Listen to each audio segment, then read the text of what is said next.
Hello viewers, welcome to my channel इमरेसी maths classes. आज की वीडियो में हम सॉल्व करने वाले हैं थेल्स थ्योरम, जिसे हम बेसिक प्रोपोर्शनैलिटी थ्योरम और शॉर्ट में बीपीटी भी बोलते हैं। गाइस, ये एग्जाम पॉइंट ऑफ व्यू से बहुत ही इंपॉर्टेंट थ्योरम है, तो आपको ये बहुत अच्छे से समझ लेनी है। इसकी स्टेटमेंट भी इवन आपको लर्न होनी चाहिए, क्योंकि एग्जाम में स्टेट एंड प्रूफ भी एक क्वेश्चन आ जाते हैं, जैसे कि state and proof Thales theorem, state and proof basic proportionality theorem. तो आपको इसकी स्टेटमेंट भी लर्न होनी चाहिए। अभी मैंने स्टेटमेंट लिख दी है, तो आइए पढ़ते हैं क्या है statement. If a line is drawn parallel to one side of a triangle to intersect the other two sides in distinct point, मतलब अगर मैं एक लाइन ड्रॉ करती हूँ पैरेलल किसके, one side of a triangle. एक ट्राइंगल ले लिया जिसकी किसी वन साइड के, अगर मैं एक लाइन पैरेलल ड्रॉ करती हूँ, सपोज मैंने लाइन एक पैरेलल ड्रॉ कर ली जो कि डी और ई पॉइंट पे इंटरसेक्ट कर रही है। आगे बोला है intersect the other two sides. जब ये पैरेलल वाली साइड है तो अदर टू साइड हो गई A B and A C, distinct points पे डी एंड ई पे।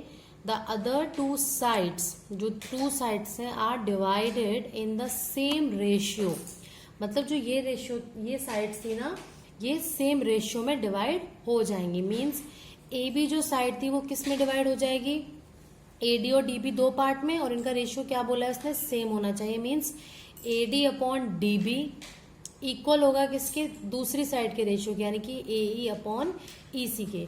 तो सबसे पहले हम लिख लेते हैं गिवन और टू प्रूव। एक बात और, इन जो क्वेश्चंस होते हैं ज्योमेट्री के, थ्योरम्स वगैरह, तो गिवन है हमें कि डी ई लाइन पैरेलल है किसके, बी सी के, ठीक है।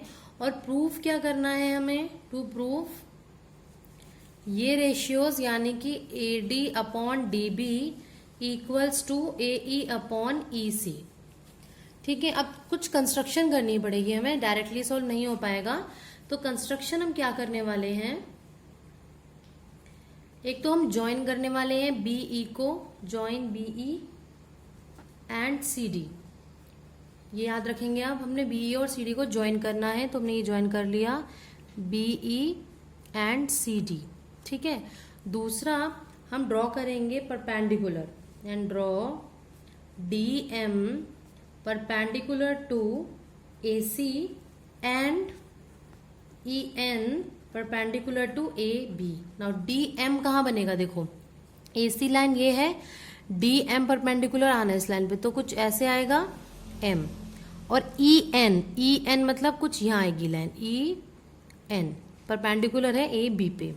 तो ये सब स्टार्ट करने से पहले एक थोड़ा सा बेसिक चीज में और एक बार रिवाइज कराना चाहती हूँ।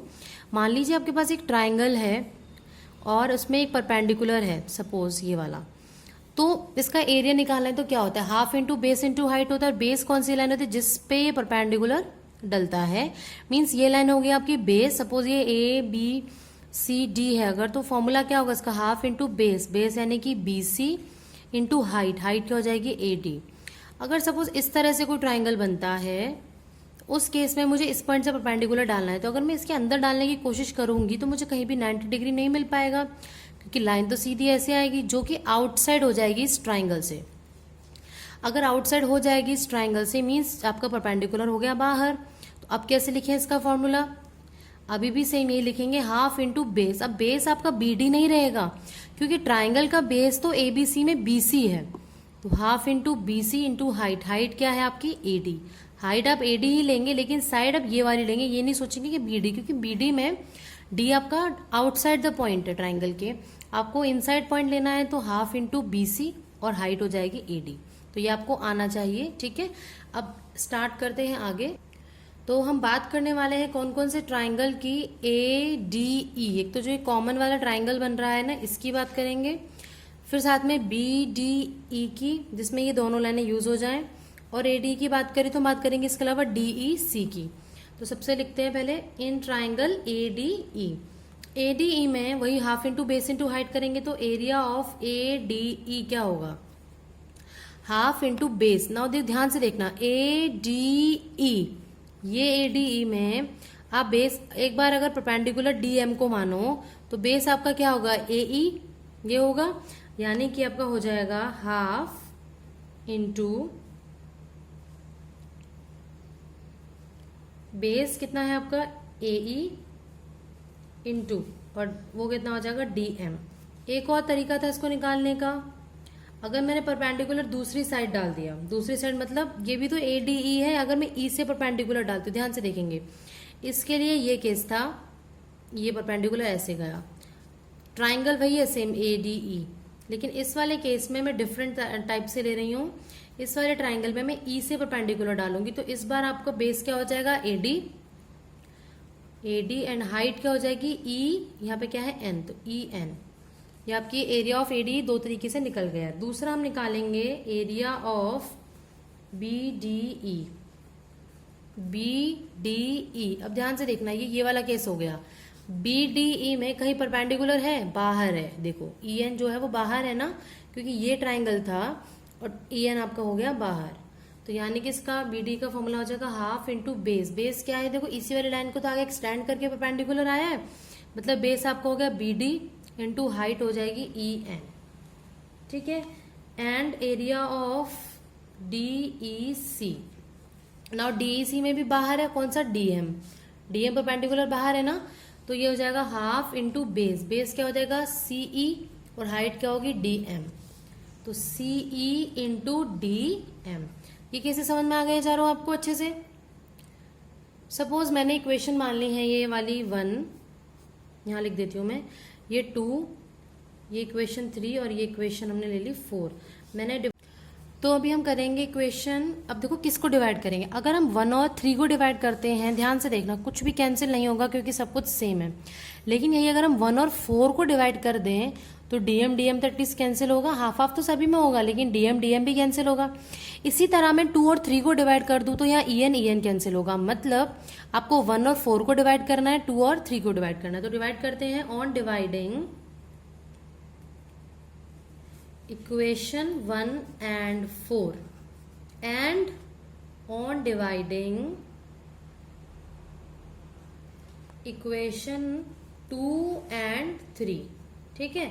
1 और 4 को डिवाइड करो तो देखो लेफ्ट साइड में क्या आएगा, area of ADE upon area of DEC, ये हो गया half of AE into DM upon half of CE into DM cancel, half half cancel, तो आपके पास ये आ गया AE अपॉन CE। सिमिलरली यहां करते हैं, क्या आता है देखो, area of ADE upon area of BDE, तो ADE का एरिया क्या है देखो, half into AD into EN upon BDE का एरिया क्या है, half into BD into EN cancel, half half cancel, तो आपके पास यहां से क्या बच गया है, AD अपॉन BD। अब आप ध्यान से देखना, जो आपको शो करना था यही तो करना था, देखो AD अपॉन DB, तो AD अपॉन DB बोलो या BD बोलो एक ही बात है, AE अपॉन CE एक ही बात है, आपके पास ये आ गया है। अब दिक्कत कहाँ है कि ये दोनों इक्वल तभी हो सकते हैं जब हमारी लेफ्ट हैंड साइड इक्वल हो, और लेफ्ट हैंड साइड इक्वल होने के लिए क्या चीज इक्वल होना चाहिए, हमारा डिनोमिनेटर, क्योंकि न्यूमरेटर तो ऑलरेडी इक्वल है, AD ऑलरेडी इक्वल है, तो डिनोमिनेटर भी अगर इक्वल हो जाता है तो काम बन सकता है। अब इसके लिए एक और प्रॉपर्टी हम यूज करने वाले हैं, वो प्रॉपर्टी क्या है देखिए, आपने 9th क्लास में पढ़ा था, मैं एक बार रिवाइज करा देती हूँ।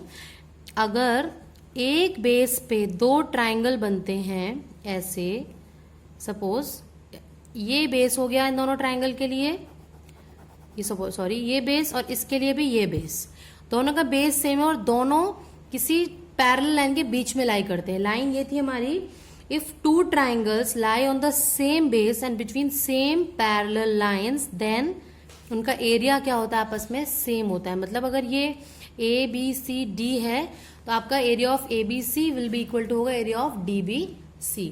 तो अब यहाँ देखते हैं यहाँ कौन से, क्या DEC और BDA में कोई रिलेशन है, देखते हैं। एरिया ऑफ DEC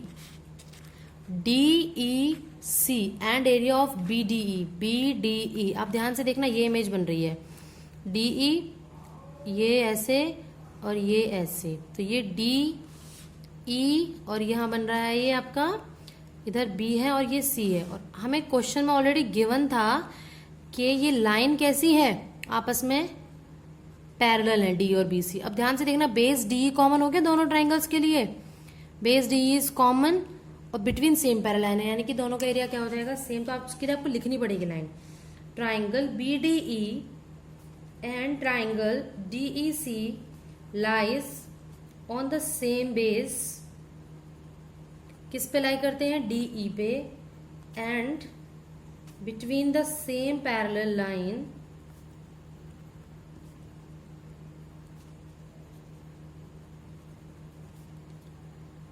कौन सी BC एंड DE। तो ये सब आपको मेंशन करना होता है, BC एंड DE।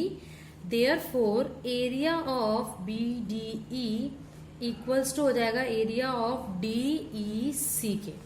इसको मान लो मैंने इक्वेशन अगर दे दिया वो 4 तक थी, तो ये 5 हो गई अगर, और ये 6 हो गई, सो इसको मान लो 7। सो बाय इक्वेशन 5, 6 एंड 7 क्या आएगा हमारे पास, देखो BD और DC सेम है, मैं इस BDE में अगर DC पुट कर दूं DEC तो क्या होगा, ये दोनों हमारे सेम हो जाएंगे। तो हमें क्या मिल जाएगा, area of ADE upon area of DEC, मैंने BD में क्योंकि DEC पुट कर दिया था, इज इक्वल टू हो जाएगा किसके, AE upon CE is equals to AD upon BD के। इसकी हमें रिक्वायरमेंट नहीं थी, हमें सिर्फ ये शो करना था। देयरफॉर हमें क्या मिल गया, AE upon CE is equals to AD upon BD, यही हमें शो करना था।